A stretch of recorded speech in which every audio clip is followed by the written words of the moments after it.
Yo, YouTube, what's up with your boy? Sports and Fitness Rants. I'm back, guys. Click that like button. Subscribe to my channel. What's up, y'all? Welcome back, guys. Welcome back. Got another great video for you guys today. As usual, you guys know the deal on this channel, man. We must continue to set the record straight, stop the lies, stop the narratives, stop them from rewriting the history, y'all.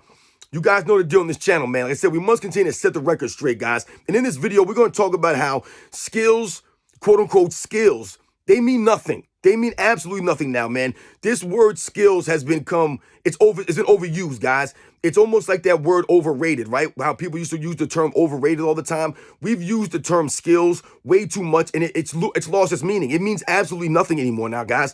And we're going to talk about what I mean in this video, man. And I want to thank you guys, man. Everyone across the world, everyone across the states has been supporting my channel, guys. I'm truly humble all support, man. For real, guys. Much respect to all you guys out there. The true basketball fans that are standing up to the lies, the narratives from these guys rewriting the history, man. Like I said, they're trying to bend the reality. And like I said, just disrespect all the past eras, man. So, much respect to all you guys. Shout out to everybody in the membership, man. Thank you for all the continued support. And you guys know what to do. Turn the volume all the way up. Hit that play button. Remember, these videos are for educational purposes. And let's roll. So, yes, guys, like I said, man, all of a sudden over the last, I don't know, 3, 4, 5 years, whatever it's been, this word, quote unquote, skills, the word skills has become so overused, guys. We have completely overused the word skills to the point where it means nothing anymore. When I hear people talk about skills, it means nothing now. Because now everyone is skilled, right? Remember, this era is the most skilled era. But whenever you ask them what they mean by skills, they can never tell you what they're talking about. Or they give you the same old answers. They're talking about these guys' ability to dribble the basketball and these guys' ability to shoot the ball from long range. That's what they want to tell you is skills in this era. However, when you point out to these people that other players from the past, other players like big men used to be able to shoot the basketball, and how you explain to them other eras were able to dribble and handle the basketball also. And what do we talk about? How in this era, these players are allowed to manipulate the rules, manipulate the ball, but it's illegal. These moves are illegal. These guys are allowed to get away with more. We're not knocking these guys, but those are the facts, man. Other eras, the guys from the 60s, the guys from the 80s and the 90s, the 70s. We talked about Bob Cousy before, man. The pioneers of the game. They were not allowed to manipulate the basketball, to manipulate the rules like these guys are able to today when we talk about the Kyrie Irvings or the James Hardens. These are kinds of people, the Kevin Durants, that you'll hear a lot of people talk about that have skills in this era. Why? Because of their ability to handle the ball and their ability to create on the offensive end. But when I tell you that the word skills has lost its meaning, it means nothing anymore. Because what have these skills translated to on the basketball court? Let's think about someone like a Kyrie Irving, for example, because Kyrie Irving's name is always brought up as the most skilled player. Kyrie Irving, the most skilled basketball player of all time. This is what people are saying. Now, yes, Kyrie Irving is skilled, but once again, we're overusing the word skill because when we're talking about a Kyrie Irving, we must be specific. We're talking about the offensive skills of Kyrie Irving because what other areas of Kyrie Irving is he skilled in? And this is where they lose me, and this is where the word skill loses its meaning and becomes nothing. Because, once again, if we highlight Kyrie Irving on the offensive end, his skills, and people say he's the most skilled offensive player, then how come it's not translating to on the court? What do I mean by that? Well, quite simply, let's think about Kyrie Irving's career. Has Kyrie Irving ever led the league in scoring? Never led the league in scoring. He's never even finished in the top 5. Never in the top 5 in scoring. But yet they'll tell us he's the most skilled scorer or the most skilled player on the offensive end. How can that be? How can you be the most skilled player in the history of the game, but you never led the league in scoring once or even finished in the top 5 or the top 3? Never once in his career. So once again, when you use the word skills, it loses its meaning because what is it translating to on the court? If we think about just the offensive end in general, right? And we think about things like passing or playmaking, is Kyrie Irving one of the most elite playmakers or passers in the history of the game? No, he's not. He is a shot maker, a shot creator. But yet and still, he's never led the league in scoring. Yet and still, he's never made an All-NBA first team. Never once. So once again, I ask the people out there, if Kyrie Irving is the most skilled basketball player of all time on the offensive end, then how come he's never made an All-NBA first team? Never led the league in scoring. Never even finished within the top 5. Never. but he's the most offensive player. This is once again when the word skills becomes meaningless and means nothing. If he's more skilled than Michael Jordan on the offensive end, it makes no sense. Because I'm sure we can all agree that Michael Jordan is recognized as the greatest offensive player of all time. We don't have to worry about the greatest of all time. On the offensive end, Michael Jordan is recognized as the greatest offensive player, the greatest scorer in the history of the game. And why is this? Where's the evidence? Well, Michael Jordan's all-around game. His scoring titles, right? He was the best player in the league for many seasons. He made all NBA first teams, right? He's recognized as, if not the greatest, one of the greatest. So that shows that he had a lot of skill. His skills were there. Kyrie Irving now, on the other hand, who they'll tell me is more skilled than Michael Jordan, never led the league in scoring, right? Never finished in an all-NBA first team. He's never been recognized as the best player in the league, not even an MVP candidate, never. But he's the most skilled player. Doesn't translate, guys. Doesn't make any sense. So when they talk about skills, once again, what are we talking about here? Because they like to omit the defensive end. And I've heard people say, well, defense is not really a skill. It's about effort and intensity and want-to and all those things. And I've told you guys on this channel that half of your defense is your effort, your want to play it. That's half of it. The other half goes to, what have I told you guys? The other half goes to your athleticism, your athletic ability, and what? Your skills, your defensive skills. You can absolutely be a skilled defensive player. For people to act like defense doesn't take skill to become legendary or an all-time great defensive player, they're skilled. There's skills involved there. They're not just out there hustling, and that's what makes them great. They just hustled more than everybody else. Absolutely not. And I'll give you an example of what I'm talking about. Charles Oakley, right, was a really solid defensive player, but he wasn't a skilled defensive player like a Dennis Rodman, for example. Right? Dennis Rodman was a skilled defensive player along with the effort he gave. Where Oakley was known for his intensity, his effort, his heart, his grit, his toughness. That's what made him a good defensive player. He didn't have the skills per se of a Dennis Rodman. Rodman was a skilled rebounder. There's skills involved in what he was doing on the rebounding end.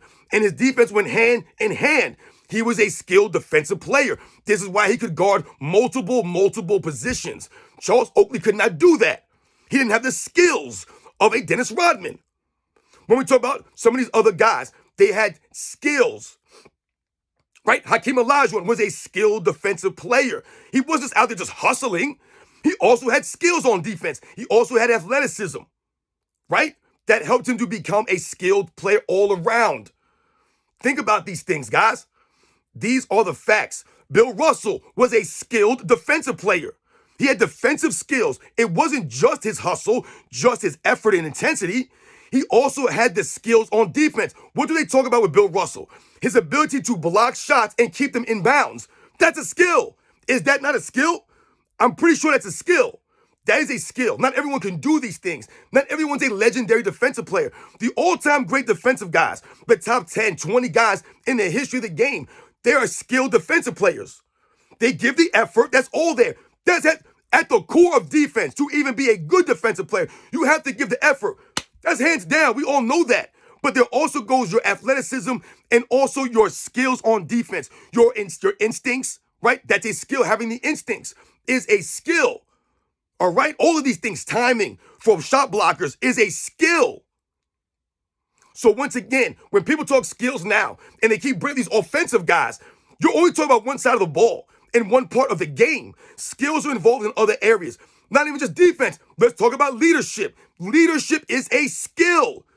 Not every player in NBA's history is a great leader or a good leader. Some are good, some are not. Some are all-time great leaders. Great leaders. So once again, people go to school, they go to class to learn how to be a greater or better leader. There's a skill involved in leadership there. Some people have it, some people don't.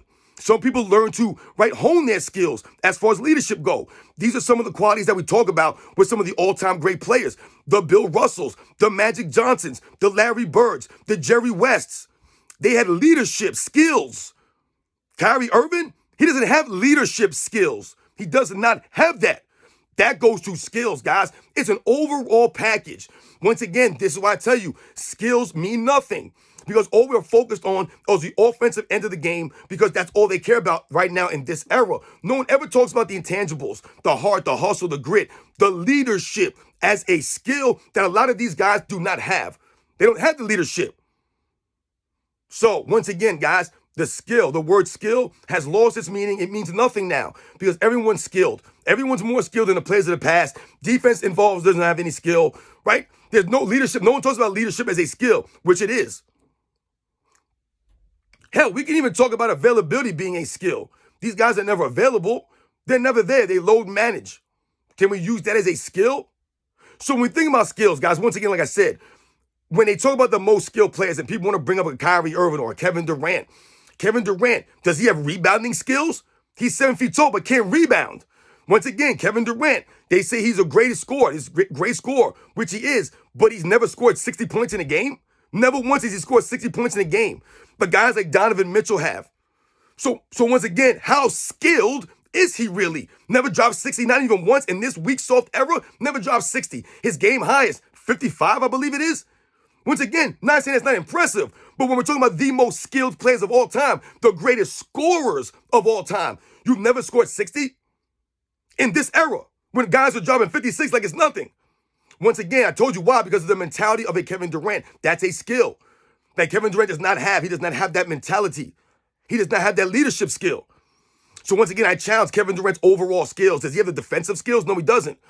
Once again, does he have rebounding skills? No, he does not. He averages 6-7 rebounds a game for his career. That's pathetic, guys, for a 7-foot guy. It's mediocre at best, man. And he has no leadership skills, Kevin Durant. So the most skilled players over the last several years are guys like Kevin Durant, Kyrie Irving, and James Harden. These are the most skilled players. Yet none of these guys are able to really lead a team to a championship. Kyrie Irving played outstanding in the 2006 NBA Finals. I won't take anything away from him, but he's never led the team. That was him and LeBron James and Kevin Love on that team, wasn't it? So what are we talking about skills here? Kevin Durant never led a team to a championship. No, he could not. He had to join Steph Curry to do that. So what if all his skills accomplished in his career? Dude's never even made an all-defensive team, not even once at that size. Where's his defensive effort and skills at? Not there, right? These guys are exposed. James Harden, once again, what has James Harden done? Has he led a team to a championship? No, he's never led a team to a finals. And he's folded up many, many times. He's known as a choker. So all the skills that James Harden, they'll tell you he has. Some people try to tell me he's one of the top 3 shooting guards in NBA City. It's a joke. It's laughable. His skills do not translate on the court for anything the actual tangible. So he'll carry the ball and palm the ball and travel all over the court in this weak, soft era, and they'll say that's skills. But when it comes down to crunch time, when he really needs a basket, he wasn't there. Those skills were not there. Kevin Durant, the 2016 Western Conference Finals of 3-1, where were all the skills? If he's the most skilled player of all time, Kevin Durant, where the hell was he then? We're not talking about one of the great players, which he is, but they're saying these guys are the most skilled. Kyrie Irving's the most skilled, never led the league in scoring, but he's the most skilled offensive player? How does that work? How does that work? It doesn't.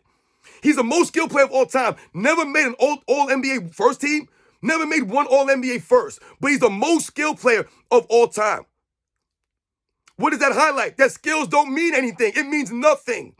Means nothing. If I tell you that Michael Jordan is the most skilled basketball player of all time, I can give you tangible evidence of this, right? He was great on offense and great on defense. That goes to his overall skills. Michael Jordan's a greater post-up player than Kyrie Irving. He's a greater passer and playmaker than Kyrie Irving. No, he doesn't dribble like Kyrie Irving. He also never carried the ball like Kyrie Irving or had that luxury to do those things. To me, Michael Jordan's more precise and more crisp with the handle, which is why he rarely turns the ball over. Michael Jordan could score in 1 or 2 dribbles and is way more precise than Kyrie Irving is. Kyrie Irving needs often many more dribbles to score than a Michael Jordan. Kyrie Irving's a fantastic offensive player. No doubt, but you say he's the most skilled because he can do some things, but yet he's never led the league in scoring, but he's the most skilled scorer. That doesn't add up, guys. It cannot be. It can't be. Michael Jordan is the greatest offensive player, the greatest scorer in NBA's history. The proof is there. The proof is there, guys. There's not opinion. These are the facts. The facts. So the word skill has lost its meaning, guys, because once again, no one talks about defensive skills, which actually exist. There are guys who have defensive skills. I've told you, there are guys who have defensive moves, patented moves on the defensive end that they use. You think about a Rick Mahorn, guys. Rick Mahorn used to do this thing called pull the chair out from underneath you. And many people adopted that move from a Rick Mahorn in the early 80s into the 90s. Rick Mahorn called pulling the chair. They used to do these things. That's a defensive skill. That's a skill that you can hone, pulling the chair from people in the post. So once again, guys, you know the deal, man. It's laughable when we hear people talk about skills these days. Like it even matters. Who cares? Who cares who's the most skilled? Who gives a damn?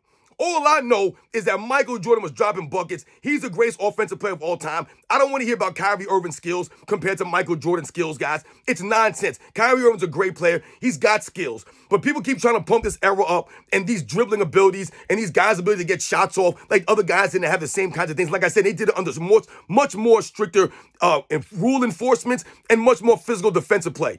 So once again, I'm not impressed, guys, with what the guys are doing today. It takes away nothing from them, but they keep trying to act as if what guys are doing today is more skill. Let's talk about the fundamentals of the game that these guys are lacking. They're allowed to carry the ball. If you're allowed to do this with a ball, that helps you a lot, does it not, guys? I'm not nugging these guys. Those are the facts, guys. Those are the facts. Those are the facts. They make fun of the way the guys in the past dribbled because they were actually following the rules. Think about how that sounds. But these guys are more skilled, but they're allowed to get away with more. It don't add up. Don't add up, guys. These guys have skills, no doubt about it. But once again, they're allowed to manipulate the rules in ways that other eras weren't allowed to do. The defense is not back like it was back in the day. That helps these guys out immensely. And once again, if Kyrie Irving is so skilled on the offensive end, if they want to talk about that, skill on the offensive end, that's great. But once again, we must remember, Kyrie Irving on the defensive end, even if he's giving effort on the defensive end, he's not elite. He's not an elite defensive player. He's not known for locking guys down. So he's allowed to essentially rest on the defensive end and use his offense, right, to be effective. Where other guys in the past were playing on both ends. It didn't matter how effective they were on the offensive end. Kyrie Irving's a point guard, not a shooting guard. But people talk about him as he's a shooting guard. There's a point guard here who plays like a shooting guard, right? So once again, we think about traditional point guards in the history of the game, and we think about guys like a Gary Payton, right? A Kevin Johnson, some of these other guys, man. They could play both sides of the ball. They could create on offense. They were better passers than a Kyrie Irving. But they'll say Kyrie Irving's more skilled or the most skilled player in NBA's history. Like I said, guys, the word skills lost its meaning. It means nothing. He's never made an All-NBA first team, and I'm not saying that makes or breaks him as far as a great player. But if you're the most skilled of all time, then at some point in your career, you must have been the best player in the league on an All-NBA first teamer. Not even once. You never led the league in scoring, but you're the greatest offensive player in the history of the game. It doesn't add up. You guys know the deal, man. I'll catch you guys on the next one.